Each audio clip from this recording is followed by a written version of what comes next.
A long time ago, when I was 16 years old, I started my university degree in engineering in Colombia. At the same time, I started working with my dad in his business. It was a clothing accessories store, which I loved. I really enjoyed being there. But I didn't understand why I was working in sales if I was studying engineering. Nothing related. But later I understood that that happened for a reason. Being there, I developed a passion for sales. I discovered that through sales, I could travel a lot, I could have free time, and moreover, I could get lots of money. Magic! I wanted to work in sales. Anyway, I continued studying engineering. When I finished, I was 21 and decided to travel to the United States of America to live the American dream. I was very enthusiastic about the idea. I was enrolled at the university in Washington, D.C. I had a loan from the government in Colombia. I filled all the requirements. I was just ready to go. But I need a visa. So I went to Bogota with all my documents to apply for it. I remember entering that white, cold, big room, bigger than this, full of people. I was anxious, but eager to start my new adventure. Unfortunately, that excitement just lasted a few minutes. You're going to stay in America. You are not coming back to Colombia.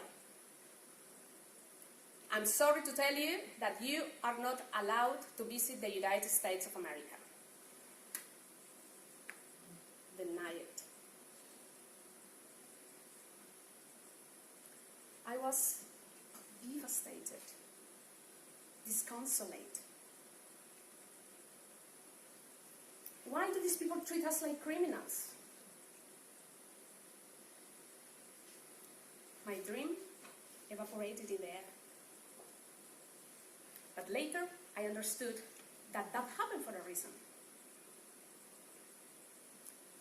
A couple of months after that, my mom's friends who was living in London called her and said, "Why didn't Esmeralda come to England? She doesn't need a visa to come here." My mom told me, and I said, "Marvelous." In July 1996, I flew to London. Absolutely happy.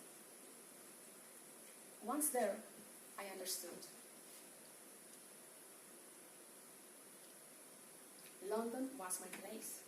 I was living in an astonishing city. I could travel easily to different countries. I have an interesting job. I have lots of friends. Terrific. Definitely London was my place. I was supposed to stay there for 3 years. However, for 1 year. But however, 3 years later, I was still there, absolutely enjoying my life. And in that summer, 1999, I came to Spain, to my friend Esperanza's wedding. When I returned to England, at Heathrow Airport, I gave my passport to the immigration officer. He looked at it, looked at me, and said, "I think you've had enough time in the UK. You don't need to stay here any longer." A heavy silence stood between us. Couldn't believe what I heard. "You are not allowed to remain in the United Kingdom anymore." Denied. It was humiliating.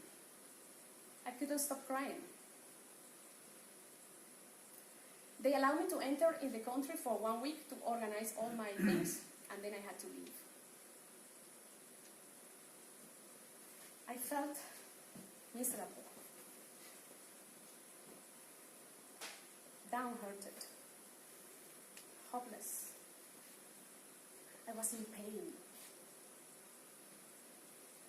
Why me? Have you ever felt that way?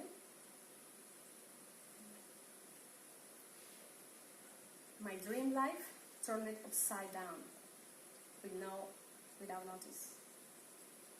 But later I understood that happened for a reason.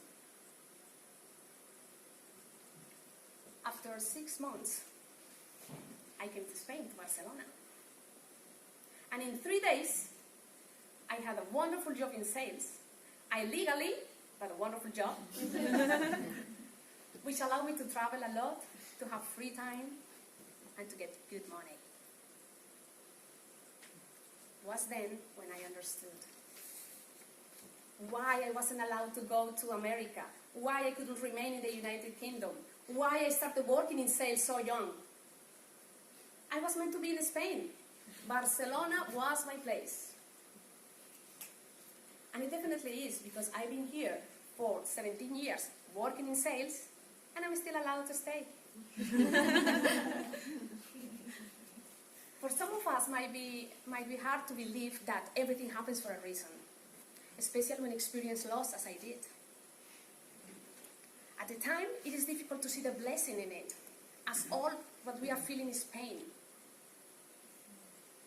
But when things don't end up well, it is because something better is about to come. It is because something better is waiting for us somewhere else. I learned that without the death of a dream, we wouldn't appreciate the wonderful life ahead of us. That's why, when life denies your dreams, just breathe and say to yourself, relax, everything happens for a reason.